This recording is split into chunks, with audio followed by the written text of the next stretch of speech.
자, 오늘 함께 나눌 말씀 제목은 부자와 가난한 중에 누가 더 행복할까라는 제목으로 하나님의 말씀을 함께 나누도록 하겠습니다.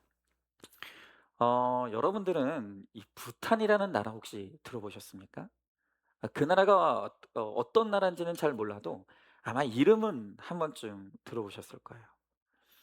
여러분, 이 나라가 요즘요 많은 사람의 주목을 받고 있습니다. 이유가 뭔가 하면요, 이 나라의 국민의 행복도가 전 세계에서 가장 높기 때문이에요. 여러분, 이런 제목의 책이 있어요. 행복한 나라 부탄의 지혜. 그리고 이 책의 부제가 흥미로운데, 이 부제목이 뭐냐면 97%가 행복하다고 느끼다. 여러분, 이게 그 책의 부제목입니다. 그러니까 짐작이 가시겠지만 부탄 국민의 97%가 행복하다는 것을 이렇게 표현해 놓은 것이죠. 여러분, 이게 얼마나 높은 수치인가? 이것은 우리나라의 행복도를 보면 알 수가 있어요. 여러분, 제가 최근에 본 자료가 2025년도 자료인데 2025년도 우리나라 행복 지수가 여러분 얼마나 될 것 같으세요? 얼마나 될 것 같으세요? 제가 자료를 찾아보니까 현재 2025년도 우리나라 사람들이 행복하다고 대답한 행복 지수가 어느 정도냐? 60% 정도 되었다는 거예요. 그러니까 잘해봐야 두 사람 중에 한 사람 조금 넘는 정도가 내가 행복하다고 말했고, 나머지 절반은 불행하다고 말했다는 거예요. 그런데 이 수치도 지금 점점 낮아지는 추세에 있다는 것이죠. 그러니까 여러분, 상상이 가십니까? 우리나라 국민들이 스스로 행복하다고 느끼는 퍼센테이지가 60%인데, 그런데 부탄은 그 나라 국민의 97%가 행복하다고 느끼고 살고 있다는 거예요. 그러니까 이게 어떻게 가능한 일인가? 제가 이 질문을 가지고 그 책의 목차를 좀 살펴봤어요. 근데 그 책의 목차가 되게 재밌더라고요. 1장이 정치편이에요. 그러니까 이 나라가 국민들이 행복할 수 있는 그 가치관에 대해서 소개하는데, 1장이 정치편인데 제목이 이래요. 강대국을 지향하지 않는다. 소제목을 보니까 근대화를 서두르지 않는다. 또 미국 같은 초강국과는 관계를 맺지 않는다. 굉장히 독특하죠. 여러분, 우리나라는 미군 철수하면 죽는 줄 알죠. 큰일 나는 줄 알아요. 근데 이 나라는 미국 같은 초강국과는 관계를 맺지 않는 게 이 나라의 원칙이래요. 자, 그리고 3 장에 보니까 이 사회편인데요. 제목이 자연보호가 중요하다예요. 소제목에 가장 눈에 띄는 것이 이런 거였어요. 뭔가 하면 첫눈이 내리는 날에는 휴일이다. 여러분, 실제로 이 나라는요, 첫눈이 내리는 날은 모든 관공서가 공식적으로 문을 닫는다고 합니다. 굉장히 독특해요. 그리고 4 장을 보니까 생활편인데 행복해지기 위해서 서두르지 않는다. 이게 이 나라 사람들의 삶의 원칙이래요.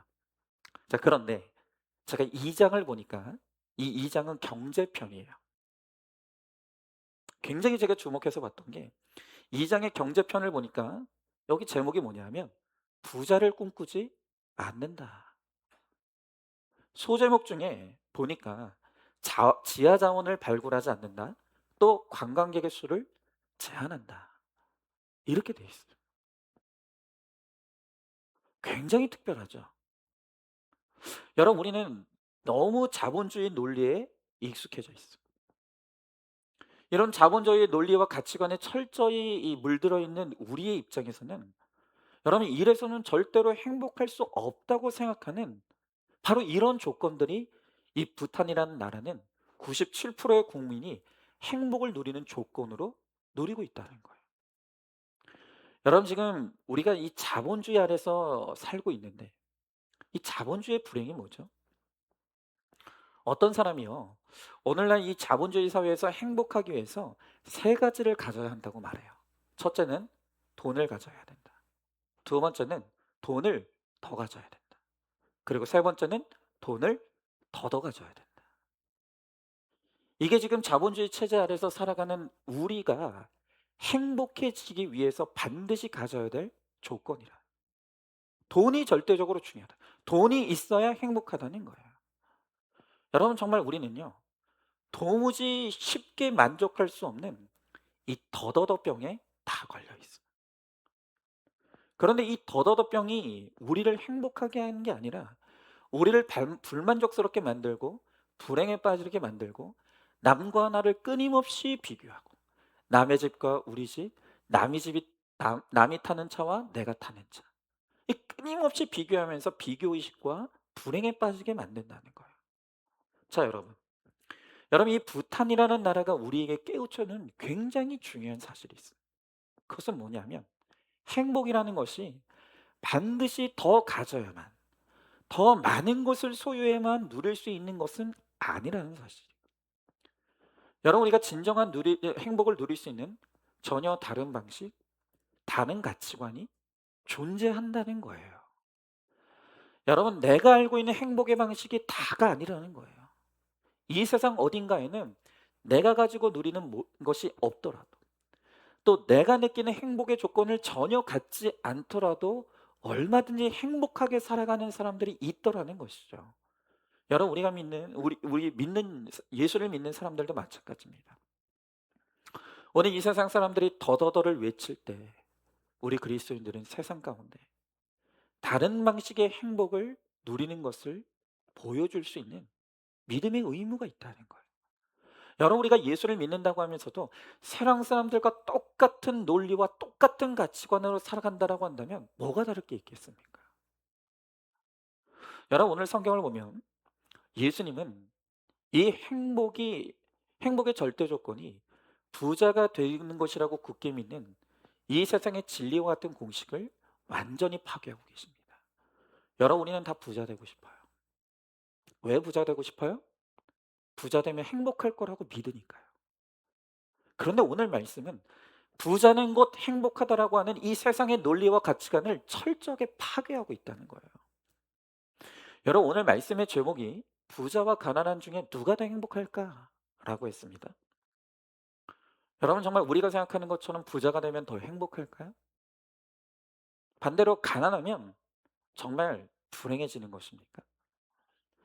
여러분, 오늘 이것에 대해서 예수님이 뭐라고 말씀하시는지를 우리가 함께 좀 들어보시자고요. 자, 먼저 첫 번째로 부자는 천국에 들어가기가 심히 어렵다고 말씀하십니다. 자, 오늘 본문의 23절부터 25절의 말씀에 보니까 예수께서 둘러보시고 제자들에게 이르시되 재물이 있는 자는 하나님의 나라에 들어가기가 심히 어렵도다 하시니 제자들이 그 말씀에 놀라는지라. 예수께서 다시 대답하여 이르시되 얘들아, 하나님의 나라에 들어가기가 얼마나 어려운지 낙타가 바늘 끼로 나가는 것이 부자가 하나님 나라에 들어가는 것보다 쉬우니라 하시니 그랬습니다. 자, 여러분, 오늘 예수님께서 재물이 있는 자, 또 부자는 천국에 들어가기 어렵다고 하시는데 그냥 어렵다고 말씀하시지 않고 심히 어렵다고 말씀하세요. 자, 그게 끝이 아니죠. 예수님은 부연해서 부자가 얼마나 천국에 들어가기 어려운지를 비유로 설명하시기를 낙타가 바늘구멍에 들어가는 것이 부자가 천국에 들어가는 것보다 차라리 더 쉽다고 말씀하시는 거예요. 여러분, 제가 이거 여러 번 말씀드렸죠. 낙타가 바늘구멍에 들어가는 건 어렵지 않아요. 불가능하다고 말씀드렸어요. 일어날 수 없는 일이에요. 그런데 오늘 주님은 뭐라고 말씀하시냐면 낙타가 바늘구멍에 들어가는 것이 불가능한 것보다 더 불가능한 것이 무엇이냐면 부자가 천국에 들어가는 일이라고 말씀하시는 거예요. 너무 놀랍죠. 여러분, 그래서 오늘 이 말씀은요, 정말 인생의 목표가 부자 되는 것인 사람들에게는 너무 당황스럽고 너무 불편한 말씀이에요. 여러분, 그러나 분명한 것은 뭔지 아십니까? 오늘 이 말씀에 대해서 다른 의미로 해석할 수 있는 여지가 단 1%도 없다는 거예요. 혹시 오늘 이 말씀이 다른 의미가 있는 건 아닐까? 다른 의미로 해석할 수 있진 않을까? 아니요. 그런 거 없어요.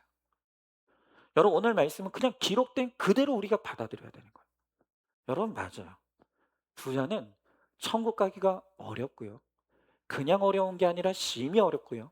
심히 어려운 게 아니라 거의 불가능해요. 자, 그러면 도대체 부자는 왜 천국에 들어가기 어려운 것일까? 일단 부자는요, 교만해요. 여러분 이제 아시죠? 하나님이 가장 싫어하는 사람이 누구냐면 교만한 사람. 하나님께서 교만한 사람은 물리치신다 그랬어요. 그런데 오늘 이 세상에서 가장 교만한 사람들이 어떤 사람이냐면 부자들이에요.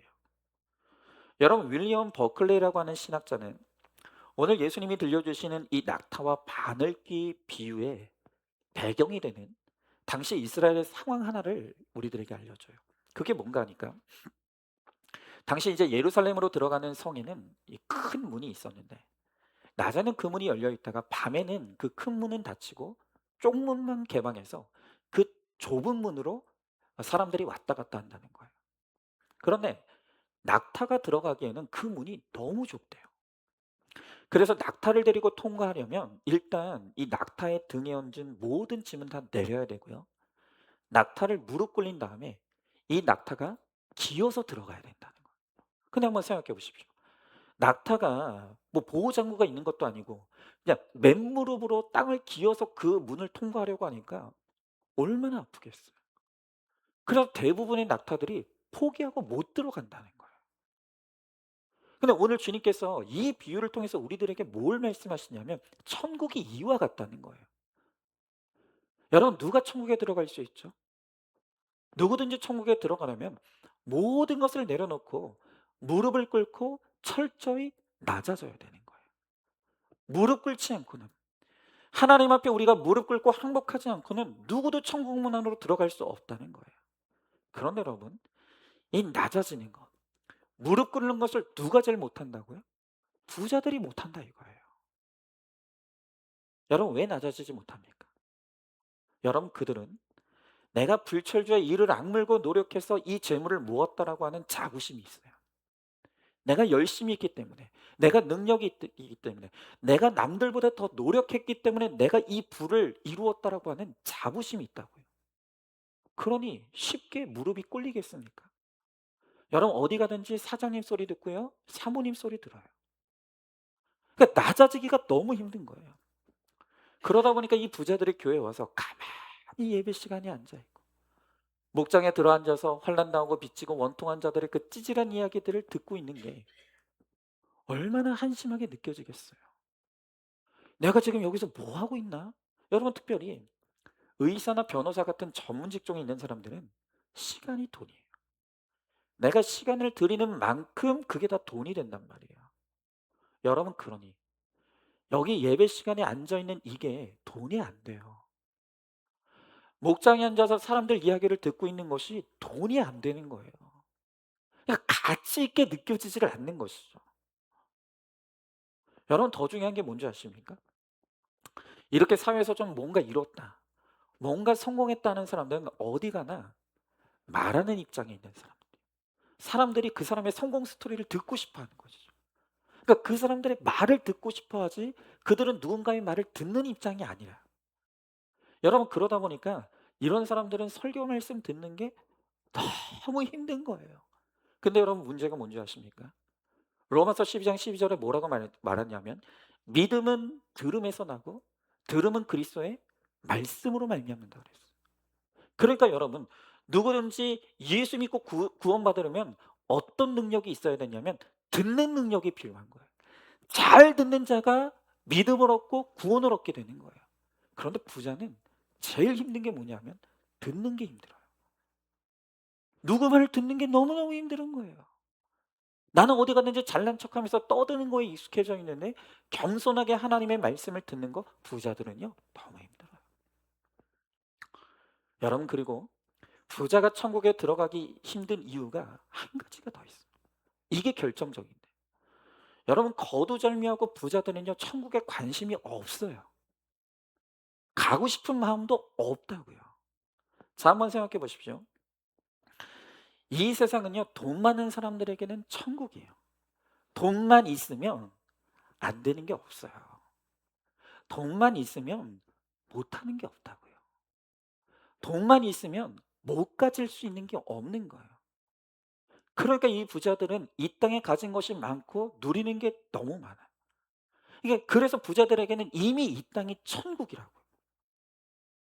오히려 부자들은 이 땅을 떠내는 게 불행이에요. 여기 다 내 좋은 곳이 있는데, 여기 다 내가 누릴 것이 있는데 뭐하러 천국이 그립겠습니까? 천국이 그립지 않아요. 그래서 그들은요, 하루라도 더 살고 싶어요. 하루라도 더 살기 위해서 정말 가진 방법을 다 쓰는 것입니다.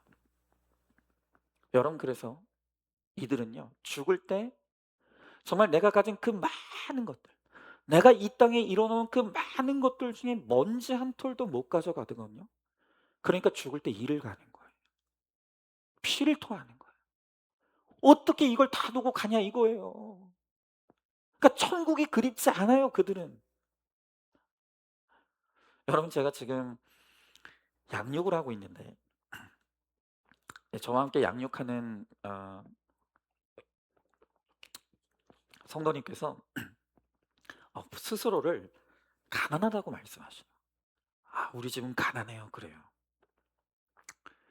근데 스스로 가난한데, 이게 문제가 뭐냐면 이분은 여행을 너무 좋아하시는 분이에요.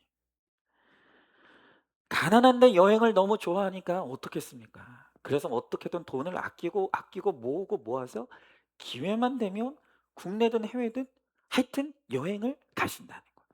제가 느끼기에는 1 년에 한 차례 이상은 해외여행을 가시는 것 같아요. 예. 그런데 이분 말씀이 그래요. "나는 집에 있으면 힘이 없다는 거예요. 집에 있으면 에너지가 없다는 거예요. 그런데 밖에만 나가면, 여행만 갔다 하면 없던 힘이 생긴대요. 하여튼 없는 힘도 끌어올려 가지고 여행을 가면 막 너무너무 재밌고 행복하다는 거예요. 근데 여러분, 제가 그 얘기를 가만히 듣고 있자 보니, 아, 왜 하나님께서 이분을 가난하게 하셨는가, 그게 이해가 너무 되는 거예요. 너무 이해가 되는 거예요. 여러분, 한번 생각해 보십시오. 만약에 그 성도님이 내가 원하는 만큼의 부를 얻게 됐다, 내가 원하는 만큼의 돈을 가지게 되었다. 그러면 이분은 어떤 일이 생길까요? 여러분, 이분은 그냥 해외여행 정도가 아니라 세계 일주를 가실 거예요. 이분은 그러고도 남을 에너지가 있어, 제가 볼 때는. 그러면서 전 세계를 다니면서 좋은 곳 구경하고 좋은 것 누리고 즐겁고 행복하게 사느라 교회 올 시간이 없는 거예요. 교회 올 수가 없는 거예요. 여러분, 여러분들도 해외여행 다녀보신 분들 아시죠? 해외여행 혼자 안 가잖아요. 어떤 정신 나간 사람이 해외여행을 혼자 가는 사람도 있지만, 젊은이들은 혼자 가지만, 여러분 그래도 좀 나이 있다 싶은 분들은 배우자와 같이 가든지, 가족과 함께 가든지, 친구들과 같이 가든지, 여행은 다른 사람과 같이 가. 그러다 보니까 여러분, 시간을 맞춰야죠. 여러분, 우리가 시간을 맞추다 보면 결국 대부분의 사람들은 언제 여행 가죠? 뭐 안 가보셨어요? 주말에 가잖아요. 그냥 주말이 아니라 반드시 주일을 끼게 돼 있어요. 여러분, 아니나 다를까 이 성도님께서 요번에도 해외여행을 가십니다. 그런데 일정이 딱 특세 마지막 날 새벽에 출발하신다는 거예요. 그래서 특세를 완주를 못하게 됐다. 여러분, 우리 특세가 금요일 날 끝나거든요. 그러면 이제 금요일 날 새벽에 출발한단 말이죠. 주일날 올까요, 안 올까요? 안 오시겠죠. 안 오실 거란 말이에요. 여러분, 그러니까 이분은 부자 되면 안 되는 거예요. 그러니까 이분은 가난한 게 맞는 거예요. 돈이 있으면 내가 갈 곳이 너무 많아. 돈만 있으면 내가 누릴 게 너무 많은 거예요. 교회 올 시간이 어딨어요. 예배 드릴 시간이 어딨어요. 그 시간에 한 번이라도 더 내가 못 가본 데 가서 거기서 좋은 거 구경하고 좋은 거 누리면서 행복을 누려야죠. 예수님 생각이 안 나는 거예요. 여러분, 그렇게 전 세계를 누리며 다니다가 어느 날 심장에 쫑크 와서 죽어서 눈을 떠 보니까 어디 있게요? 지옥에 있는 거예요. 아니, 그분이 그렇다는 게 아니에요. 그분이 그렇다는 게 아니에요. 그럴 수 있다는 거예요. 여러분, 그래서 제가 양육을 하면서 제가 이렇게 말씀드리는 거예요. 하나님께서 우리 집, 하나님께서 우리 아니, 너무 사랑하시는 것 같다고. 너무 사랑하시는 것 같다고. 그래서 지옥에 가지 말라고. 지옥에 가지 말라고. 돈이 없어 교회 올 수밖에 없게 하신 것이, 그게 은혜라고. 돈이 없으니 내가 가고 싶은 거 다 못 가서 오늘 교회 나와서 예수 믿고 구원받는 것이, 그게 은혜라는 거예요. 여러분, 그러므로 확실한 결론 하나는 무엇인지 아십니까? 천국의 문은 부자에게는 닫혀 있어요. 부자들에게는 너무 좁아요. 그러나 가난한 자들에게는 활짝 열려 있는. 여러분, 이건 틀림없는 사실이에요. 여러분, 그렇기 때문에 예수님이, 우리가 너무나 잘 아는 그 예수님의 팔복 중에 첫 번째 복이 뭡니까? 그게 바로 가난한 자의 복이에요. 마태복음 5장 3절의 말씀에 심령이 가난한 자는 복이 있나니 천국이 그들의 것이며 그랬습니다. 여러분, 그런데 오늘 이 말씀을 보실 때 어떤 분들이 이렇게 반문할 거예요. 아니 목사님, 이 말씀에 보니까 성경이 심령이 가난한 자라고 했지 돈이 없어 가난한 자라고 말씀하신 게 아니지 않습니까? 라고 말할 거예요. 예수님도 이미 그렇게 반박할 사람이 있으리라는 것을 아셨어요. 그래서 똑같은 팔복의 말씀이 기록되어 있는 누가복음에 보면 예수님께서 이 내용을 살짝 고쳐서 이렇게 말씀하세요.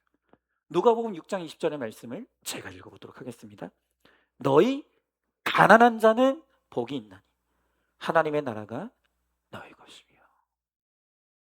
여러분, 지금 아까 마태복음 5장 3절 말씀에서 누가복음 6장 20절에서 빠진 내용이 뭐죠? 심령. 혹시 사람들이 에이, 이 말씀은 마음이 가난한 자라는 말씀이지 물질이 가난한 자라는 말씀은 아니야, 이렇게 또 오해하고 잘못 생각할까 봐 이제 누가복음에서는 예수님이 아예 쐐기를 박아버리시는 거예요. 가난한 자가 복이 있나니 가난한 자가 천국이 너희 것입니다. 가난한 자에게 천국의 문이 활짝 열려 있다는 거예요. 여러분, 우리 좀 인정해야 돼요. 여러분, 여기 왜 계시죠? 우리 인정하자고요. 돈이 없어서 여기 있는 거예요. 여러분들이 지금 여기 있는 이유는 돈이 없어서 있는 거예요. 내가 가고 싶은 건 마음대로 갈 수 있고 내가 누릴 수 있는 건 마음대로 누릴 수 있을 만큼의 돈이 있다면 여러분이 여기 없어요. 여러분이 여기 없어요. 여러분이 여기 있는 이유는 내가 가고 싶은 거 갈 수 있는 돈이 없기 때문에, 내가 누리고 싶은 것을 다 누릴 수 있을 만큼의 돈이 없기 때문에, 딱 적당한 만큼의 가난함 덕분에 여러분들 갈 곳이 없어서 여기 와 있는 것이고 여러분들 공동체에 붙어 있는 것이고, 그렇기 때문에 여러분이 구원받고 천국에 갈 수 있는 소망을 얻게 된 것입니다. 우리가 그걸 인정해야 되는 거예요. 여러분, 제가 늘 말씀드리지 않습니까? 교만한 사람, 겸손한 사람이 따로 있지 않아요. 그냥 교만한 환경이 있고 겸손한 환경이 있을 뿐인 거예요. 여러분이 다 부자 되어서 대접받고 사는데 겸손하게 여기 앉아 있을 분 거의 없어요. 거의 없다고요. 제가요, 어제 봄 가을로 이제 저희 시찰에 목사님들 모임이 있어요. 그래서 그 목사님들 모임에 갔다 왔어요. 그런데 제가 이제 저희 시찰에 그 목사님들 모임에 가보면 그 시찰회가 뭐냐 그것까지 좀 설명하기는 어려우니까 다른 분들한테 설명을 들으세요. 하여튼 목사님들 모임에 가보면 거기 목사님들이 어쩌면 그렇게 하나같이 다 겸손한지 몰라요. 너무 겸손해요. 그런데 여러분, 그곳에 오시는 목사님들이 왜 겸손한 줄 아십니까? 비결을 알려드릴까요? 그 교회 목사님들이 하나같이 교회가 다 작아요. 그래서 겸손해요. 여러분, 어느 정도로 작냐면, 교회가 작냐면 그날 이제 어제 담임 목사님들이 한 20분 정도 오셨거든요. 그런데 그 20분들 모인 목사님들 교회 중에 우리 교회가 세 번째로 커요. 그러니까 자꾸 우리 교회 보고 작은 교회라고 하시는 분들 가만히 안 있을 거라 이거예요.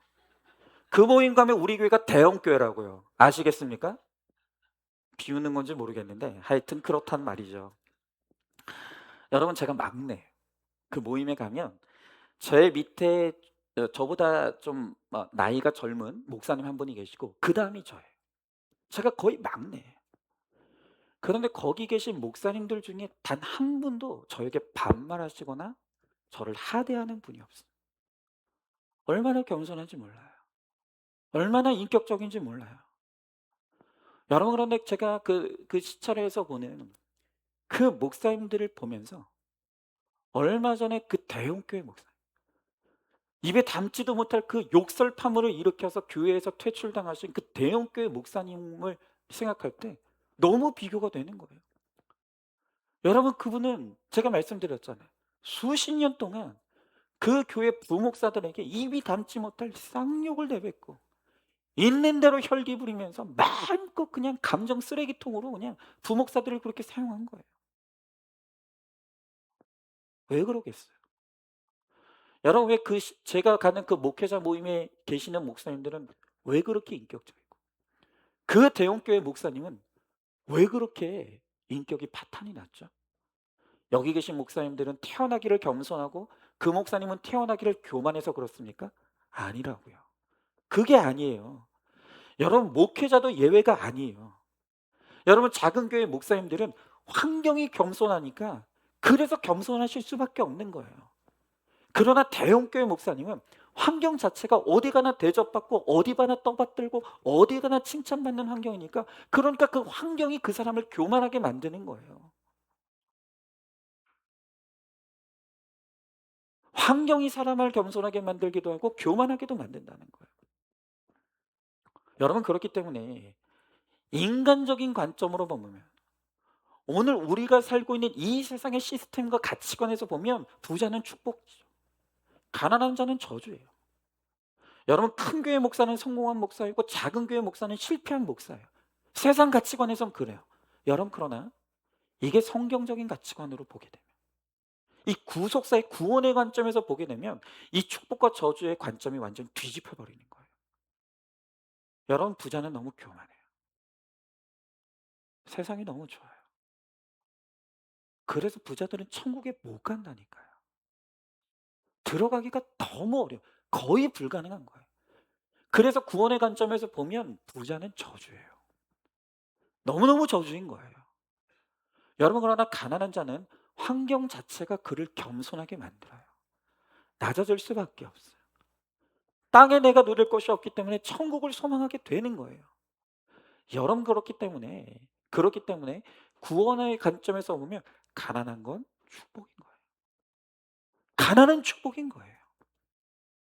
여러분, 여러분이 착각하지 말게. 제가 지금 이렇게 말씀드린다고 해서 이 박은성 목사님은 그러면 돈에 관심이 없냐? 전혀 그렇지 않아요. 여러분, 저 돈 좋아합니다. 그냥 좋아하는 게 아니라 환장해요. 저 돈 너무 좋아요. 여러분 저도요 돈 많았으면 좋겠다니까요. 제가 목자 모임 하는데 이번 주에 어떤 분이 저한테 그러더라고요. "목사님도 부자 됐으면 좋겠다고." 얼마나 마음이 좋은지 몰라요. 너무 좋은 거예요. 그런데 여러분 제가 제 자신을 객관적으로 한번 바라보는 거예요. 그러면 나라는 사람은 정말 돈이 많아 부자가 돼도 이렇게 겸손하게 목회할 수 있을까? 나는 그런 믿음의 실력이 있나? 여러분 그걸 생각하면 전 아닌 것 같아요. 저 돈 생기면요 되게 교만해질 것 같아요. 되게 죄송한 말씀인데 저 돈 많아지면요 이렇게까지 열심히 목회 안 할 것 같아요. 진짜 그럴 것 같아요. 저도 틈나면 여러분 그거 모르시죠? 저희 제가 속한 이제 시찰회 아까 말씀드린 그런 노회에서 거의 1 년에 한 번씩 목회자들도 위로 좀 받으라고 해외여행을 가요. 이 표정이 뭐 어쩌라고 이런 건데 간다고요 해외여행을. 근데 이제 공문을 보면 반은 목사님 부담이고 반은 교회에서 좀 재정 지원을 해 주십사 그렇게 공문이 와요. 근데 제가 그 공문을 한 번도 제가 우리 장로님한테 전달한 적이 없어요. 그건 장로님이 안 보내줄까 봐 걱정돼서가 아니라 우리 장로님은 저 보내줄 거라고 믿어요. 얼마든지 저희 교회 재정 반 지원해서 "아 목사님도 해외여행 갔다 오시라."고 그럴 것 같아요. 근데 문제가 뭔지 아십니까? 제가 돈이 없어요. 제가 돈이 없어요. 이번에도 어디 베트남인가? 어디 가는데 경비가 70만 원이 나왔더라고요. 일 인당 70만 원이 나왔어요. 그럼 이제 교회에서 반 부담하고 제가 부담하면 되는 거 부담하면 인제 해서 이렇게 갈 수 있다. 뭐 이렇게 하는데 돈이 없어요. 돈이 없어요. 못 가요. 그래서 저는 어쩔 수 없이 그냥 교회에 붙어 있는 거예요. 근데 여러분 제가 돈이 생겼어요. 부자예요. 어떤 목자님이 저한테 축복해 준 것처럼 제가 부자 목사 됐어요. 그러면 제가 갈까요, 안 갈까요? 여러분이 기대하시는 것처럼 그래도 교회에 붙어 있을 것 같습니까? 아니요. 제가 여러분이 생각하는 그런 훌륭한 목사가 아니에요. 전 갑니다. 틀림없이 가요. 여러분 제가 사무실에 좋아서 붙어 있는 줄 아십니까? 갈 데 없어서 붙어 있는 거예요. 갈 데가 없으니까 교회에 붙어 있고, 붙어 있다 보니까 말씀 보게 되고, 말씀 보다 보니까 설교 준비하게 되고, 그러는 것뿐이에요. 저 그렇게 훌륭한 목사 아닙니다. 그래서 주님이 제 수준 아시고 저 천국 가라고, 변질되지 말고 타락하지 말라고, 하나님이 지금에 딱 알맞은, 자기가 변질되고 타락하지 않을 만큼의 딱 알맞는 최고의 환경을 허락하셔서 이렇게 가게 하신, 저는 지금 저에게 주어진 이 환경이 물론 만족스럽진 않아요.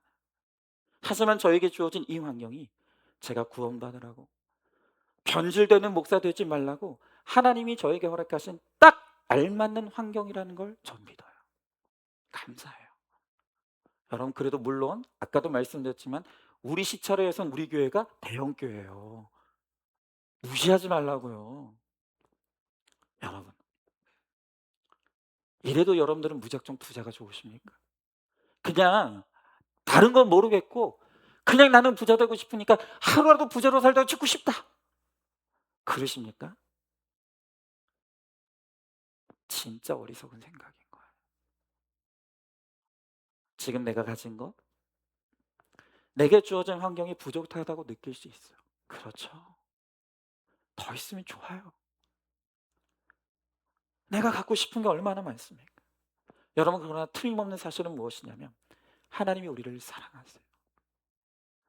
하나님이 우리를 사랑하시기 때문에 우리를 반드시 구원하셔야만 하기 때문에 나에게 꼭 필요한 만큼, 내가 하나님 버리지 않고 하나님 배반하지 아니하고 정말 믿음 안에 붙어 있기에 꼭 필요한 만큼만 지금 여러분들에게 허락해 주셨다는 걸 아셔야 되는 거예요.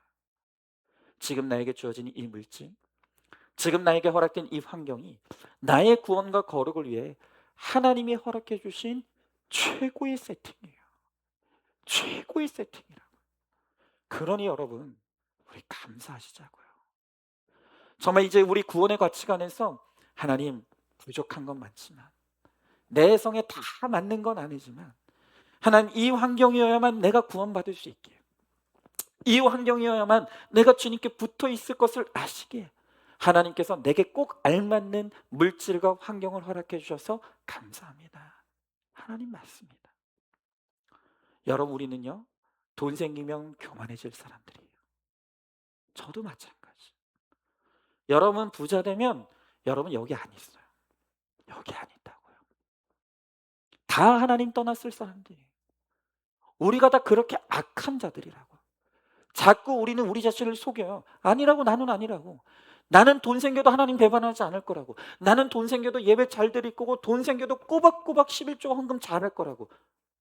거짓말이에요. 그러지 않아. 지금은 내가 그럴 것 같지만 내가 가진 돈이 나를 타락시켜요. 내가 가진 그 부유한 환경이 반드시 나를 변질시킨다. 우리가 그렇게 악한 자라는 거예요. 여러분 그러므로 우리는 믿어야 되는 거예요. 하나님이 나를 사랑하시기 때문에 나는 더 많은 것을 원하지만 그러면 내가 하나님 떠날 것을 알고 내가 하나님 배반할 것을 알고 내가 변질될 것을 아시기 때문에 하나님은 내가 적당히 믿음을 지킬 수 있는 딱 이만큼, 바로 이 환경을 나에게 허락하셨다는 것. 그래서 여러분 정말 나에게 주신 이 물질과 환경에 순종하십시오. 그리고 있으면 먹고 없으면 금식하고 우리 죽으면 다 같이 천국 가시자고요. 우리 그런 믿음으로 살다가 정말로 하나님 나라의 그 천국의 문 앞에 섰을 때 우리 앞에 모인 그 천국 문이 활짝 열렸어요. 그 문 안으로 다 들어가서 정말 마지막 그날 천국의 한복판에서 우리가 다 함께 만나고 재회의 기쁨을 누리게 되는 그런 저와 여러분, 우리 모두가 될 수 있기를 주님의 이름으로 축원합니다. 자, 두 번째로 천국을 소유한 사람이 진짜 부자입니다. 자, 오늘 26절부터 27절의 말씀 보니까 제자들이 매우 놀라 서로 말하되 그런즉 누가 구원을 얻을 수 있는가 하니 예수께서 그들을 보시며 이르시되 사람으로서는 할 수 없으되 하나님으로는 그렇지 아니하니 하나님으로서는 다 하실 수 있느니라 그랬습니다. 여러분, 우리가 오늘 말씀을 묵상할 때요, 예수님의 말씀을 들은 제자들의 반응을 좀 주목하셔야 돼요. 자, 지금 예수님께서 무엇을 말씀하십니까?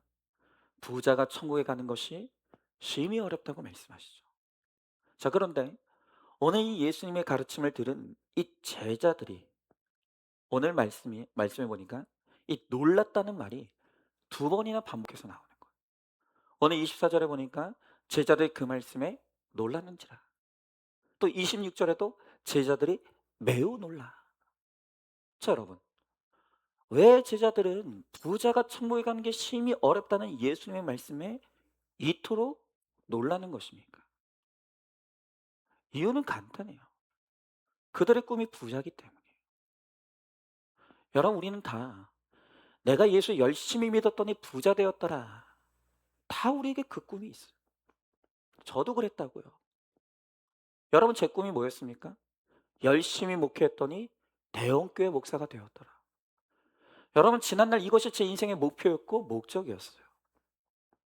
그런데 우리 모두에게 꿈인 부자가 하나님 나라 천국에 들어가지 못한다고 하니까 놀라 자빠지는 거죠. 여러분, 제가 언젠가도 말씀드린 적이 있어요. 찬송가 305장 나 같은 죄인 살리시, 영어로 이제 어메이징 그레이스. 그 찬송가를 작사하신 존 뉴턴 목사님이 뭐라고 말씀하시냐면 우리가 나중에 천국에 가면 세 번 놀라게 된다고 말씀하셨죠. 첫 번째는 왜 놀라냐? 이 사람은 당연히 천국에 갔겠지. 당연히 그 사람은 천국에 갔을 거야 라고 생각했던 사람이 천국에 없어서 첫 번째 놀란다는 거예요. 두 번째, 이 사람은 절대 천국 가지 못할 거야. 이런 사람이 어떻게 천국 갈 수 있어? 라고 생각했던 사람이 천국에 있어서 두 번째 놀란다는 거예요. 그리고 마지막 세 번째는 왜 놀라냐? 내가 천국에 있어서 놀란다는 거예요. 나 같은 인간이 천국에 있는 게 그게 우리가 가장 깜짝 놀랄 일이 될 것이라는 것이죠. 여러분, 오늘 예수님이 우리들에게 분명히 말씀하시는 것이 무엇입니까? 우리는 부자는 축복받아서 부자 됐다고 생각해요. 하나님이 축복해 주셔서 부자 됐다고 많은 사람들이 생각해요. 그런데 오늘 예수님이 뭐라고 말씀하십니까? 나중에 너희가 천국 가봐라. 너희가 그렇게 부러워하는 부자들 중에 천국에 있을 사람이 없다는 거예요. 그들이 예수 믿어 축복받아서 이 부자 된 게 아니라는 거예요. 여러분, 우리가 흔히 말하는 뭐 삼성, 현대, SK 재벌들, 지금은 우리는 그들이 부러울 수 있어요. 너무 부러워요. 여러분, 소위 말하는 인싸들이잖아요. 뭐 일거수 일투족이 다 화제거리가 되고 그들이 입은 명품들, 그들이 타고 다니는 차. 여러분, 우리는 이 땅에서는 그 부자들 재벌들이 너무나 부러워요. 부러움의 대상이에요. 여러분, 지금 잠깐 보니 이 땅에서는 우리가 그 사람들을 부러워할 수 있어요. 여러분, 그러나 나중에 우리가 죽어서 천국과 지옥으로 갈리는 영원한 세계에 들어가는 그날이 되면요, 오히려 그들이 우리를 부러워하게 되는 역전현상이 일어나게 된다는 거예요. 여러분, 지금 우리가 부러워하고 있는 그 부자들 중에 오늘 주님의 말씀대로라면 대부분의 사람들은 지옥 가게 될 거예요. 그리고 이 땅에서는 이름 한 줄 남기지 못하고 무명으로 살다가 가난한 인생을 살다가 죽었던 사람들은 천국 가게 될 거예요. 그러면 그 영원한 세계에 갔을 때는 이 땅에서 떵떵거리고 살다가 죽어 지옥에 간 그들이 비록 이 땅에서 가난했지만 천국에 들어간 우리를 바라보면서 너무 부러워하는 그런 일들이 반드시 일어나게 된다는 거예요. 여러분, 누가 천국을 소유하죠? 오늘 예수님은 뭐라고 말씀하시냐면 사람으로서는 할 수 없으되 하나님은 하실 수 있다 라고 말씀하십니다. 여러분, 인간이 얼마나 교만한지요. 우리는 자꾸 우리가 마음 먹으면 안 되는 게 없다고 생각해요. 내가 노력하면 내 노력이 결코 배신하지 않는다고 말해요. 특히 부자들이 더 이런 확신이 있죠. 여러분, 부자들은요, 돈만 있으면 안 되는 게 없는 줄 알아요. 뭐 실제로도 그렇죠. 여러분, 이 세상은 돈으로 안 되는 거 거의 없어요. 여러분, 그래서 그들은 심지어 내가 가진 그 알량한 돈 몇 푼 가지고 어려운 사람 좀 돕고 기부 좀 하고 그러면 그것 때문에 내가 구원받을 수 있을 줄로 착각하는 거예요. 여러분, 그러나 천국은 어떤 사람이 간다고요? 사람은 할 수 없다는 거예요. 사람의 노력으로는 누구도 천국에 들어갈 수 없다는 거예요. 천국은 누가 가냐면 하나님의 은혜로만 가는 곳이에요. 하나님만이 가게 하실 수 있는 거예요. 사람으로서는 할 수 없을 때 하나님은 하실 수 있다는 이 믿음을 겸손히 고백하는, 겸손히 하나님 앞에 은혜를 구하는 자들만이 천국을 얻게 된다는 것입니다. 여러분, 그래서 어려서부터 부자로 산 사람은 사람으로서는 할 수 없다는 이 겸손한 마음이 없어요. 그래서 우리는 적당한 고생도 해봐야 되는 거예요. 인생의 처절한 실패도 겪어봐야 되고요. 정말 내가 벼랑 끝 앞에 서는 것 같은 인생의 한계 상황도 겪어봐야 되는 거예요. 그래야 사람으로서는 할 수 없는 게 있는 것이구나, 사람으로는 안 되는구나 하는 겸손한 마음을 가지게 되는 거예요. 여러분, 그래서 오늘 여러분들 가운데 나는 고생했지만 내 자식은 나처럼 고생시키지 않아야겠다고 자녀들을 과하게 보호하고 감싸는 분들, 여러분, 그거 자식의 영혼을 망하게 하는 것이라는 거 반드시 기억하십시오. 여러분, 이 땅에서 누구라도 천국에 가기를 원한다라고 한다면 반드시 인생의 고난을 만나야 돼요. 그냥 고난이 아니라 정말 처절하게 깨지는 인생의 한계 상황을 만나야 되는 거예요.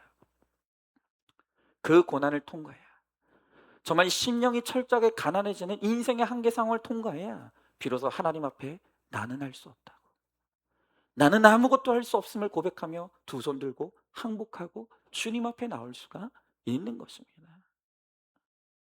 여러분, 정말 우리 인생의 한계 상황에 있습니다. 내가 내 인생의 주인 되어 하나님 없이도 얼마든지 살 수 있다고 생각했던 그 교만을 철저하게 회개하고 겸손히 주님께 돌이켜 주님만이 하십니다. 주님만이 하실 수 있습니다. 주님만이 나를 구원하실 수 있습니다. 이 고백을 하는 자만이 나중에 하나님의 천국문 앞에 섰을 때 그 천국문 안으로 들어갈 수 있다는 거예요. 여러분, 제가 이번 주에도 그 우리 교회 개업하신 이 성도님 말씀을 드렸지 않습니까?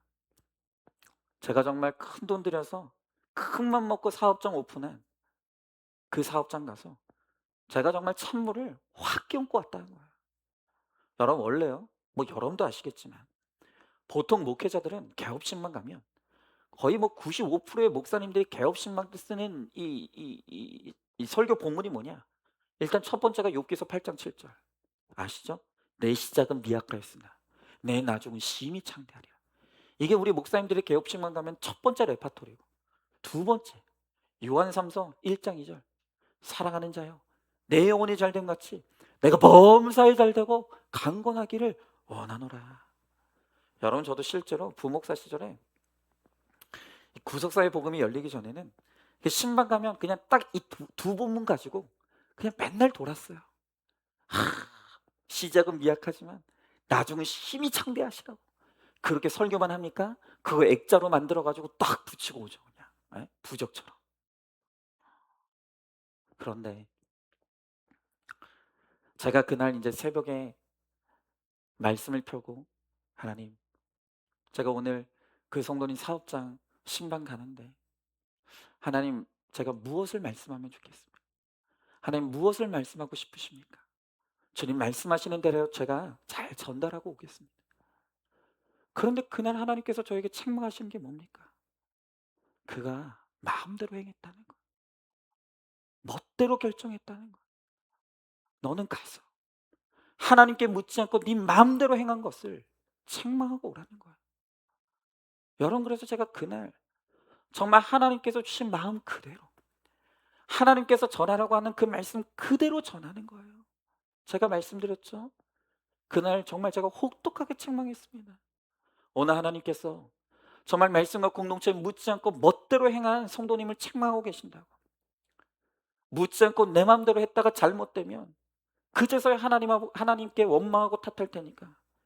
그래서 문제고, 잘 되면 다 내가 똑똑하고 잘나서 된 줄 알고 교만해질 테니 이 사업장은 절대로 잘 되면 안 된다. 그러니 지금이라도 하나님 앞에 겸손히 묻지 않고 행한 것에 대해서 철저히 회개하시고, 이제로부터라도 이제 말씀과 공동체에 사소한 것이라도 묻고 그리고 순종하며 가겠다고 결단하시라고. 제가 그렇게 주일날도, 아니, 개업 예배 때도 말씀드렸고, 주일날 아주 쐐기를 받기 위해서 주일 우리 공동체 앞에서 제가 그 말씀을 드린 거 아닙니까? 여러분, 그런데 제가 주일 설교를 마치고 딱 와 보니까 그 성도님한테 톡이 와 있는 거예요. 제 휴대폰에 그분 이름으로 톡이 딱 와 있는 걸 보고 제가 또 쫄았어요. 혹시 신방 와서 한 번 족쳤으면 됐지, 또 설교까지 해 가지고 또 그러는 거, 화가 나신 거 아닐까? 그러니까 여러분, 제가 아무리 생각해도요, 저는 이 목회를 할 사람이 아니에요. 여러분, 이런 엄청난 말씀을 전하려면 이 심장이 아주 대범해야 되거든요. 근데 저는 심장이 아주 콩알만해요. 아주 그냥 작은 것에도 놀래고. 여러분, 저 같은 소심한 사람이 이런 설교를 할 사람이 아니에요.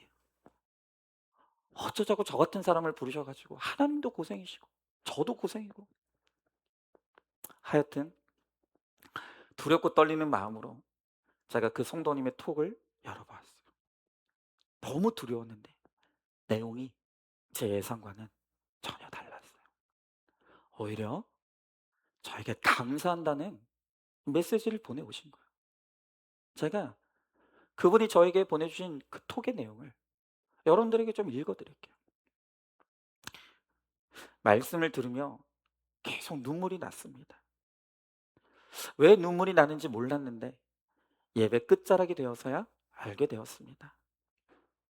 목사님의 책망의 말씀을 가장하여 하나님께서 저에게 내가 너를 사랑한다 라고 말씀하시는 것이 깨달아졌습니다. 하나님이, 목사님이, 공동체가 엄청 사랑해 주시고 계심을 깨달았기에 감사하고 눈물이 나고 그렇습니다. 얼마나 안심이 되든지, 얼마나 감사하든지. 여러분, 이 복음 전하는 게 너무 힘들어요. 그런데 이렇게 힘들지만 이 복음을 외치는 것을 통해서 그 한 분이 회개의 길로 돌아오는 것을 볼 때, 아, 이목회하기를 잘했다. 힘들지만, 이렇게 두렵지만 하나님의 말씀을 말씀대로 외치기를 잘했다. 그 생각이 드는 거예요. 여러분, 그렇죠. 천국은 바로 이런 분의 것인 거예요. 비록 우리가 죄를 지을 수 있어요. 나도 모르게 또 교만해질 수 있어요. 그러나 하나님의 말씀이 나를 책망할 때 그 말씀 앞에 겸손한 자가 되어서 올소이다로 내 죄를 인정하고 회개하는 자들, 바로 그런 자들에게 천국의 문은 활짝 열리는 거예요. 여러분, 정말 제가 그분을 진심으로 축복하고 있어요. 이처럼 힘든 말씀도 나에게 주신 하나님의 음성으로 듣고 회개를 이루었으니 이제는 정말로 주신 말씀대로 순종의 자리로 나가 매 순간 하나님께 묻고 순종하여서 정말 하나님께서 도우시는 크신 은혜를 힘있게 되기를 제가 너무너무 응원하고 축복하고 싶은 거예요. 여러분, 진짜 부자가 누구죠? 여러분, 진정한 부자는 이처럼 내 죄를 깨닫게 해줄 말씀이 있는 사람이 진짜 부자인 거예요. 그리고 정말 겸손하게 깨어져 회개할 수 있는 마음을 가진 자가 그 사람이 진짜 부자인 거예요. 왜 그렇다고요? 바로 이런 자에게 천국의 문이 열리기 때문이에요. 이런 자에게 하나님은 천국을 소유하게 하시기 때문이에요. 여러분, 그러므로 저도 여러분 이 땅을 살아가면서 정말 말씀과 공동체에 꼭 붙어 가시자.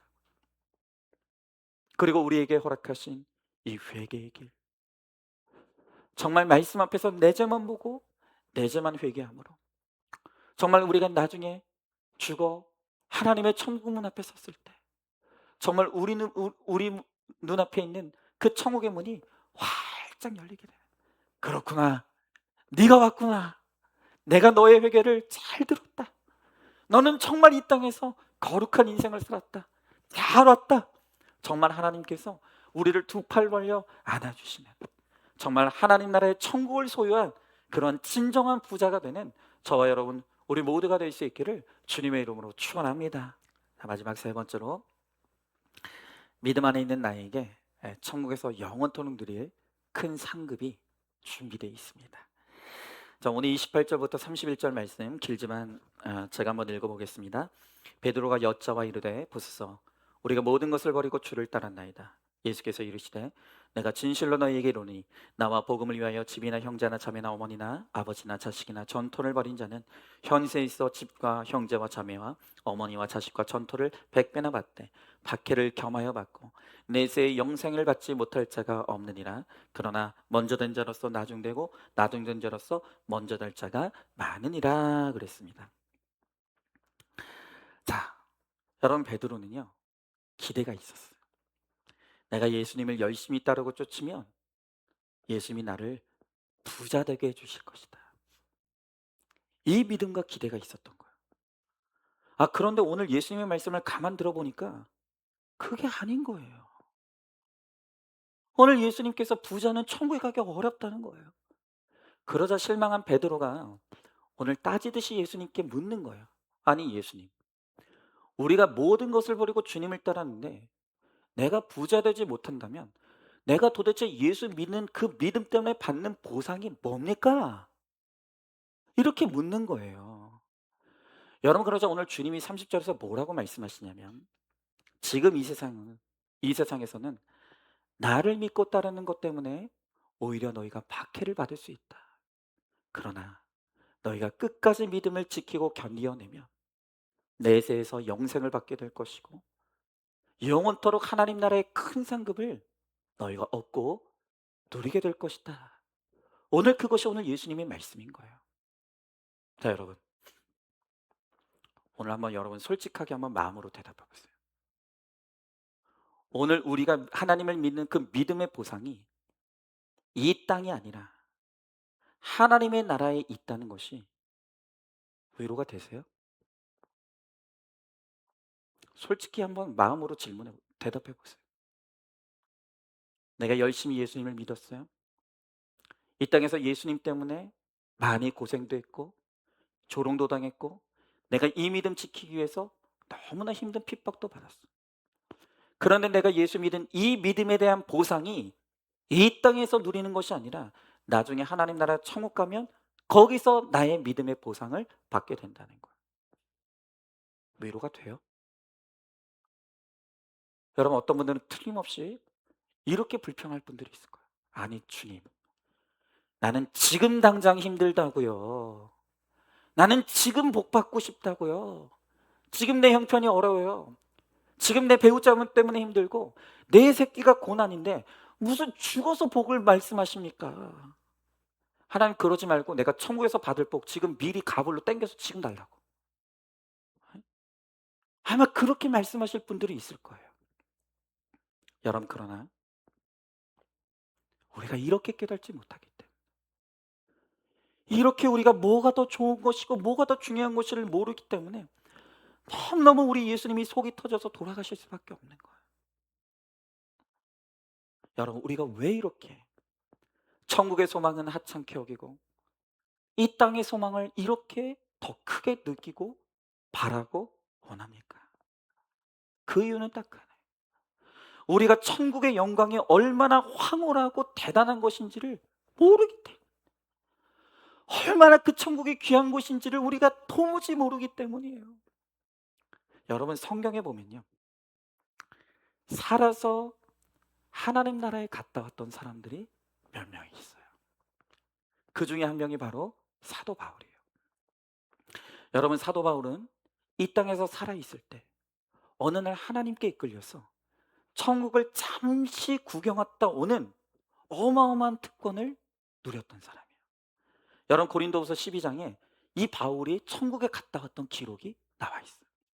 그런데 이 사도 바울이 본 천국은 어떤 곳인가 하니까 너무 아름답고 너무 멋있고 너무 좋아서 도저히 사람의 언어와 말로는 표현할 수 없고 설명이 안 되는 그런 곳이었다는 거예요. 그래서 바울 사도는 내가 천국을 갔다 왔는데 도무지 인간의 언어로는 이 천국이 어떤 곳인지를 설명할 수 없고 그 설명이 오히려 천국을 더 회방할 수 있기 때문에 나는 천국에 대해 설명하기를 포기하겠다. 이렇게 말한다는 거예요. 여러분의 성경에 보면요. 살아생전에 천국을 방문했던 또 한 명이 있어요. 그 사람이 누군가 하니까 사도 요한이에요. 여러분 요한계시록 21장 21절에 보면요. 이 요한은 짧게나마 자기가 보았던 천국의 모습을 설명하고 있어요. 그런데 그 구절에 보면 요한계시록 21장 21절에 보면은 이 사도 요한이 보았던 천국의 묘사가 참 재미있게 표현되어 있어요. 여러분 요즘 그 실물 화폐 말고 뭐 달러나 뭐 원화 이런 실물 화폐 말고 여러분 오늘 우리가 사는 세상에서 가장 값어치 있는 게 뭐죠? 당연히 금이죠. 금. 부르기에도 아까운 금. 여러분 요즘 금값이 천정부지입니다. 예전에 저희 아이들 때만 해도 이 돌잔치하면 다 금 반돈, 한돈 이거 다 돌잔치에 이게 갖고 와서 설명해 줬어요. 크게 부담이 안 됐었어요. 야, 여러분 그런데 불과 이 10년 어간에 정말 금이요. 그냥 말 그대로 금값이 됐어요. 제가 찾아보니까 요즘 금 한 돈이요. 거의 100만 원 돈이에요. 100만 원 돈. 그러니까 이제는 돌잔치 한다고 그래서 금반지 못 해요. 너무 귀한 거예요. 여러분 금이 너무너무 귀해서 사람들이 정말 이 금 하면은 막 고이고이. 여러분 제가 요즘 금반지 끼고 있거든요. 여기 금반지 이게 결혼 반지인데 예전에는 아무 생각 없었어요. 근데 요즘은 '아 요거 얼마나 할까?' 너무 궁금한 거예요. 그래서 제가 얼마 전에 '아 이 금은방 가 가지고 이거 얼마쯤 하나 좀 한번 알아보고 싶다.' 그랬더니 저희 집사람이 "당신은 이 결혼 반지에 대한 가치를 이제 잃어버렸다."고. 너무 기분 나쁘다고 막 난리를 치 여러분 우리가 금이 너무 귀해서 정말 고이 모시고 사는 거예요. 그런데 여러분 요한이 인제 천국에 갔단 말이에요. 이제 천국에 갔다 와서 그가 이 천국에 대해서 뭐라고 묘사하냐면 일단 요한이 천국 문 앞에 딱 섰더니 천국에는 12 개의 문이 있대요. 그런데 이 천국의 12 개의 문이 온통 그 진주로 반짝반짝 빛나는 진주로 덮여 있더라는 거예요. 너무 멋있더라는 거예요. 그리고 더 재미있는 표현이 뭐냐. 이제 요한이 천국 문 안으로 들어갔어요. 들어가 봤더니 우리는 이 땅에서 그렇게 귀히 여기고 고이고이 모시고 사는 그 금이 천국에선 너무 은해서 길바닥에 아스팔트 대신 깔고 있더라는 거예요. 사람들이 금으로 된 길을 그냥 밟고 다니고 있더라는 거예요. 그냥 천국에선 금이 귀한 게 아니에요. 그냥 아스팔트처럼 쫙 깔려 가지고 사람들이 그냥 다 밟고 지나가는 그 쳐다보지도 않는 거예요. 그게 사도 요한이 천국에서 본 천국의 모습이다라는 거예요. 제가 한번 궁금할까 봐 보여 드릴까요? 요한계시록 21장 21절. 한번 제가 읽어 보겠습니다. 그 12 문은 12 진주니 각 문마다 한 진주로 되어 있고 성의 길은 맑은 유리 같은 정금이더라. 성의 길이 뭐로 되어 있다고요? 정금. 우리말로 하면 순금으로. 우리는 떠받치고 다니는 금인데 천국에서는 금이 값어치가 없어요. 그따위 거는 값도 나가지 않아요. 그래서 길에 아스팔트처럼 깔아 놓고 사람들이 그 밟고 다니는 거예요. 여러분 짐작이 가십니까? 그러니까 천국이라는 것은 인간이 상상할 수 있는 모든 상상력을 총동원해도 감히 측량할 수 없을 만큼 너무 좋은 곳이 너무 좋은 곳이 금이요? 그건 천국에 가면 보석도 아니에요. 그냥 아스팔트처럼 깔고 다니는 데가 천국이라니까요. 여러분 그런데 놀라운 사실은 뭡니까? 그 어마어마하게 좋은 천국이 우리 집이에요. 거기에 우리 집이 있다고요. 거기가 우리 간대요. 거기서 우리가 영원히 산다는 거예요. 거기에 주님께서 우리 집을 지어 놓으셨대요. 상상이 가시냐고요. 우리가 이 땅에서 비록 잠깐은 환난과 핍박을 당하고 예수 믿는 믿음 때문에 어려움을 겪을 때가 있어요. 그러나 우리가 나중에 천국에 가면 뭐 금은 그런 것들과는 비교도 안 되는 엄청난 하나님 나라의 상급이 오늘 우리들에게 예비되어 있다는 거예요. 여러분 예수님께서 먼저 하늘나라로 올라가실 때 우리들에게 뭐라고 말씀하셨는지 아세요? "내가 너희의 집을 지으러 간다."라고 말씀하셨어요. 이미 우리가 천국에 가면 우리가 살 집이 다 지어져 있어요. 그 어마어마한 천국에서 우리가 영원토록 누리며 살아가는 거예요. 여러분 그런데 그 하나님의 나라의 상을 이 땅의 것과 바꾼다고요? 조금만 기다리면 되는데 여러분 성경은 이 땅의 시간은 잠깐이라고 그랬어요. 잠깐이라고요. 여러분 그 잠깐을 못 기다려서 그 하찮은 땅의 것과 하늘의 상급을 바꾸시겠습니까? 여러분 우리가 하나님 나라를 모르니까 우리에게 예비된 저 하나님의 나라가 얼마나 황홀한 곳인지를 모르니까 맨날 우리는 땅이 좋아요. 땅이 좋아요. 그러고 살고 있는 거예요. 여러분 그러니 우리를 바라보시는 하나님의 속이 얼마나 터지겠습니까? 제가요 오늘 이제는 말할 수 있다 그거 하나 좀 하려고 해요. 아마 여러분들 가운데 이거 궁금해하실 분들 꽤 있을 것이라고 제가 생각해요. 여러분 몇 달 전에요. 우리 교회 주보 헌금란에 평소에는 보지 못했던 어마어마한 건까지는 뭐 아니지만 하여튼 꽤 큰 액수의 헌금 금액이 찍힌 적이 있었어요. 아마 여러분들 기억하시는 분들이 있을 거예요. 여러분 제가 알기로 여러분들이 주보를 받으면 제일 먼저 확인하는 것 중에 하나가 헌금이죠. 저번 주에 헌금 얼마나 나왔나.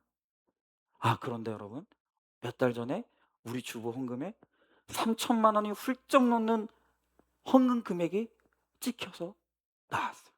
아마 어떤 분들은 이것도 표기가 오류됐나 보다. 잘못 오류가 돼서 이런 이 공이 몇 개 더 붙었나 보다." 그렇게 생각하실 분들이 있었을 수 있어요. 그런데 여러분 그건 실제로 우리 교회 한 성도님이 우리 교회 내신 헌금이었어요. 이게 이제 몇 달 전에 월요일이에요. 제가 월요일을 확실하게 기억하는 이유가 있어요. 그날 월요일이었는데 이제 목회자들은 쉬는 날이지만 여러분도 쉰다고 쉬는 게 아니잖아요. 내가 일 주일 동안 일 봐야 될 거 이제 몰아 놨다가 또 그날 막 일하고 그러잖아요. 그러니까 저도 인제 그 월요일 날 이제 이게 일 봐야 될 게 있어 가지고 안산 밖에 나가 있었어요. 그러니까 일을 보고 있는데 갑자기 인제 우리 교회 한 성도님한테 전화가 오신 거예요. 근데 인제 저한테 하시는 말씀이 뭐냐면 그때가 대략 이제 오전 한 11시 반 정도?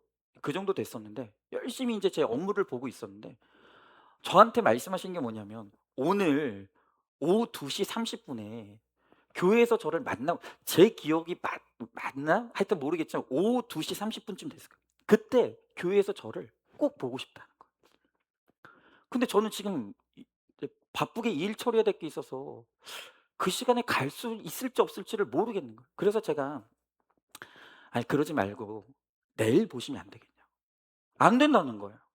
그러면 그 시간 말고 쪼끔만 시간을 좀 늦추면 안 되겠냐. 안 된다는 거예요. 처음에는 너무 일방적으로 본인 스케줄에 자꾸 이렇게 요구하시니까 제가 좀 당황스러웠어요. 그래도 근데 이게 딱 드는 생각이 뭐냐면 '오죽 급하시면. 뭔가 지금 이 시간에 만나지 않으면 안 되는 되게 급한 일이 있으신가 보다.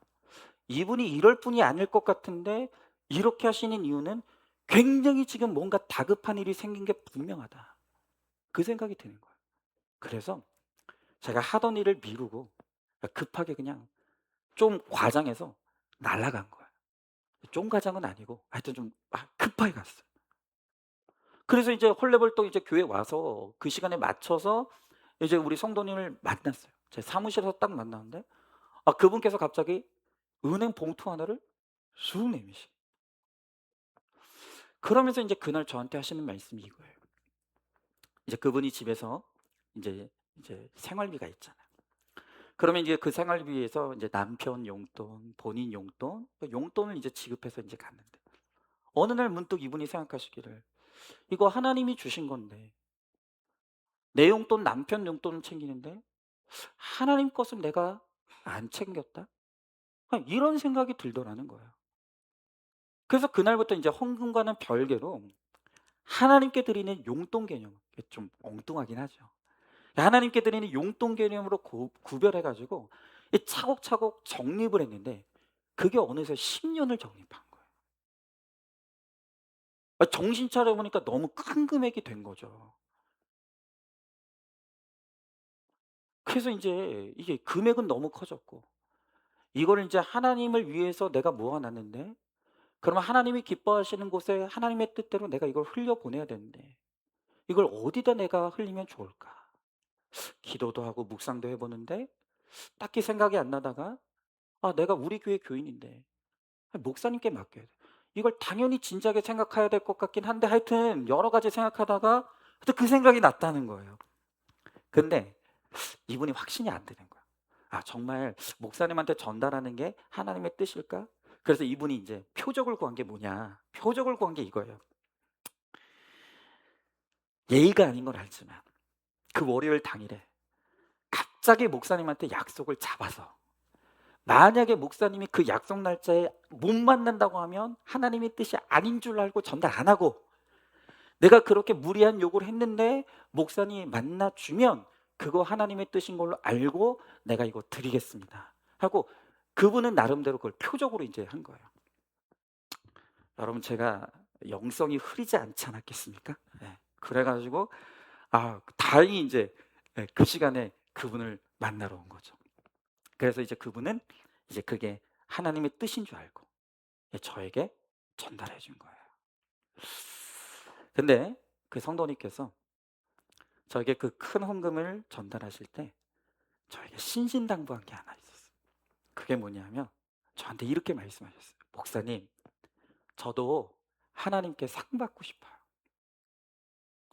하나님께 상 받고 싶어요.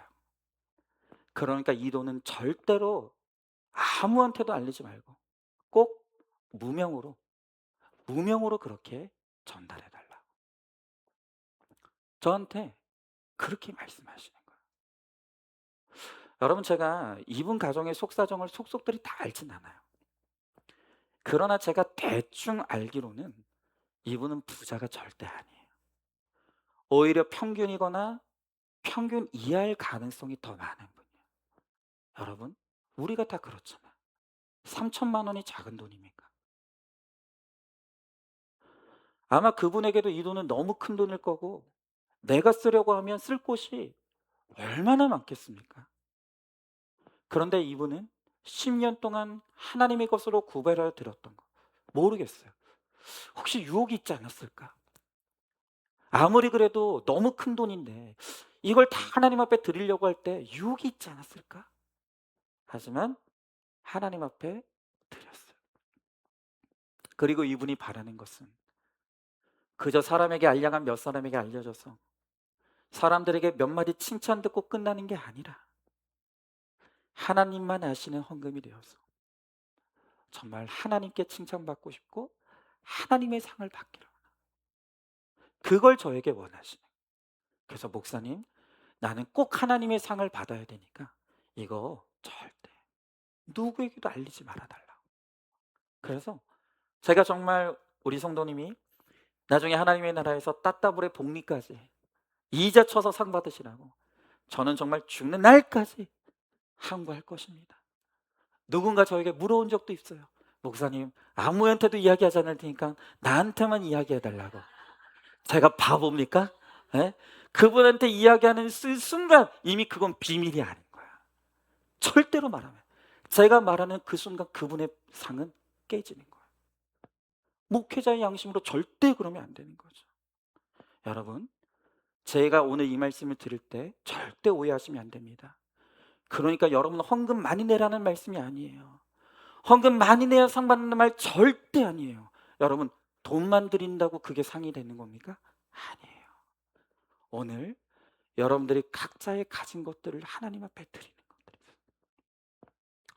정말 내가 믿음으로 하나님 앞에 인내를 바치는 분들이 있어요. 내가 가진 돈은 없지만 하나님 나라의 구원과 하나님의 영광을 위해서 정말 무한히 하나님 앞에 인내를 바치는 분들이 있고요. 내가 할 수 있는 정성을 바치는 분들이 있고요. 그리고 나의 시간을 드리는 분들도 있어요. 그리고 나의 몸의 헌신을 드리는 분들이 있어요. 여러분, 이 모든 것이 하나님께서 기쁘게 받으시는 귀하고 값진 예물 드린 거예요. 또 오늘도 정말 오늘 여러분들 가운데 내가 이 가정의 구원을 위해서 너무너무 힘든 배우자와 살아내면서 이혼하지 아니하고 가정을 지켜내는 정말 오래 참음을 하나님 앞에 귀한 예물로 바치는 분들이 있다는 거예요. 여러분, 정말 그분들 하나님이 기억하십니다. 하나님이 그것을 예물로 받으셨어요. 그 모든 것들을 하나님께서 반드시 기억하신다는 것. 그리고 나중에 하나님 나라에 갔을 때 하나님이 반드시 가장 귀하고 값진 것으로 보상해 주시고 갚아 주실 줄로 믿습니다. 여러분, 정말 하나님 나라의 상급을 바라는 것은, 하나님 나라의 보상을 바라는 것은 너무 귀한 믿음이에요. 여러분, 그건 기복이 아닙니다. 그건 성경이 약속하는 믿음이에요. 여러분, 성경은 분명히 믿음으로 주를 위해 헌신한 자에게 하나님이 그의 나라에서 영원히 빼앗기지 아니할 상급을 주실 것임을, 내가 주님께 드린 그 귀한 것들, 귀한 예물들, 그것이 물질일 수도 있고 나의 청성일 수도 있고 나의 인내일 수도 있고 나의 오래 참음일 수도 있고, 그 모든 것들을 하나님께서 반드시 기억하시고 하나님 나라에서 너무나 귀하고 값진 것으로 보상해 주실 것이라고 오늘 우리들에게 그렇게 약속해 주시는 거예요. 여러분, 오늘 우리 모두에게 정말 사람의 말로는 가히 설명할 수 없는 너무너무 아름답고 너무나 귀하고 너무나 황홀한 그 천국의 소망이 오늘 우리 가운데 임하기를 원해요. 장차 우리가 들어가게 될 나의 영원한 집이 있는 바로 그 천국의 소망을 품고 사는 바로 그 사람들이 현재에서도 천국을 살게 되는 거예요. 여러분, 그렇지 않아요? 학생들은 방학도 좋지만 방학을 기다리는 그 설렘의 기쁨이 더 충만할 거예요. 여러분, 군인들은 제대할 날을 기다리며 현재의 삶을 견디는 거예요. 또 직장인들은 휴가보다 휴가를 기다리는 그 시간들이 더 기쁘고 행복할 수 있다는 거예요. 여러분, 우리도 마찬가지입니다. 아직 우리에게 천국으로 들어갈 날은 남아있지만 그 황홀하고 사람의 말로 가히 이룰 수 없는 하나님이 나를 위해 예비하신 그 영원한 처소가 예비되어 있고 하나님이 나의 모든 것을 기억하시고 너무나 아름다운 보상을 주시기를 기다리고 계시는 그 천국의 소망을 품는 것만으로도 여러분, 이 땅에서 이미 우리는 천국의 소망을 누리고 천국의 기쁨을 누리고 살아갈 수 있다는 것입니다. 여러분, 그 천국에 대한 소망으로 우리 이 땅에서 믿음으로 살자고요. 그리고 주를 위해서 흘리는 눈물을 아까워하지 마십시오. 구원을 위해서 내가 쏟았던 그 무한한 인내, 그 무한한 오래 참음, 그 눈물, 여러분, 하나님이 반드시 기억하십니다. 그리고 하나님 나라에서 우리가 이 땅에서 주를 위해 흘렸던 그 눈물 다 닦아주십니다. 내 상처받은 마음 주님이 다 치유해 주실 것입니다. 그리고 하나님의 나라에서 영원한 복락을 누리며 살아가게 하시는 그 은혜와 축복을 우리들에게 누리게 하실 줄로 믿습니다. 바로 그 천국의 주인공, 그 하나님 나라의 상급의 주인공이 다 되어진, 오늘도 그 천국의 소망을 가지고 이 땅에서도 천국의 기쁨을 누리며 살아가는 저와 여러분, 우리 모두가 될 수 있기를 주님의 이름으로 축원합니다. 하나님, 우리가 하나님을 믿는다고 하지만 우리는 이 땅이 너무 좋습니다. 이 땅에서 누리고 싶은 게 너무 많고, 이 땅에서 가지고 싶은 게 너무 많습니다. 이 욕심과 탐심이 내려지질 않습니다. 그런 우리에게 주님은 다시 한번 부자는 천국에 들어갈 수 없다고 하십니다. 욕심이 잉태한즉 죄를 낳고 죄가 장성한즉 사망을 낳게 된다고 말씀하십니다. 주님, 우리의 힘으로는 이 땅을 향한 우리의 욕심과 집착, 우리의 야망을 끊어낼 수가 없습니다. 그래야 오늘도 말씀 앞에서 오늘 주의 말씀 붙들고 이 시간 하나님의 은혜를 구하오니 이제는 땅을 향한 이 집착과 소망이 내려지고 오로지 천국을 소망하며 천국의 소망을 가지고 하늘을 쳐다보며 살아가는 우리 모두가 될 수 있도록 우리 주님께서 함께하여 주시옵소서. 하나님, 특별히 오늘 이 땅을 살아가며 정말 믿음을 지키고 가정을 지켜내기 위해서 정말 하나님 앞에 눈물을 바치고 나의 헌신을 예물로 드리며 나의 정성, 나의 시간, 나의 몸을 오늘도 주를 위해 아낌없이 드리는 오늘 사랑하는 성도들을 기억하여 주시옵소서. 특별히 정말 믿음을 지키기에 살다가 또 오늘도 가정의 구원을 위해 헌신하다가 혹시 낙심하고 절망하고 슬픔에 빠져 있는 성도들이 있지는 않습니까? 주님, 오늘 이 말씀으로 위로하여 주시고 하나님께서 내가 주를 위해 드린 그 어떤 것도 단 하나도 잊지 아니하시고 땅에 떨어뜨리지 아니하시고 모든 것을 받으셔서 마침내 천국에서 주님을 만나는 그날에 우리에게 가장 귀하고 값진 것으로 반드시 보상해 주시고 갚아 주실 것을 믿는 믿음을 품게 하여 주시옵소서. 그리하여서 오늘도 그 천국의 소망, 반드시 주님께서 나를 기억하시고 나에게 귀한 것으로 갚아주실 하나님 나라의 상급을 기억하며 그 말씀으로 위로 얻고 힘을 얻어 다시 한번 이 땅에서 믿음으로 살며 사명 감당하다가 주님 부르시는 그날에 우리 모두 천국의 한복판에서 다시 만나 재회의 기쁨을 누릴 수 있도록 우리 중 한 사람도 천국에서 탈락되지 아니하도록 주님, 우리의 믿음을 지켜 보호하여 주시옵소서. 반드시 우리 주님께서 그렇게 하여 주실 줄 믿사오며 사랑이 많으신 우리 예수님 이름 받들어 기도드리옵나이다. 아멘. 이제는 우리 주 예수 그리스도의 은혜와 하나님의 사랑과 성령의 교통하심이 이제는 이 땅을 향한 우리의 모든 집착과 욕심과 탐심을 끊임없이 회개하여 내려놓음으로 이제는 천국의 소망을 나의 소망으로 품고 하나님께서 하나님 나라에서 나에게 갚아주실 그 상급을 기대하며 오늘도 믿음으로 굳게 서 나에게 주어진 십자가의 길, 믿음의 길을 똑바로 걸어가기를 소망하는 사랑하는 모든 성도들 머리 위에 이제부터 영원토록 함께 계실지어다. 아멘.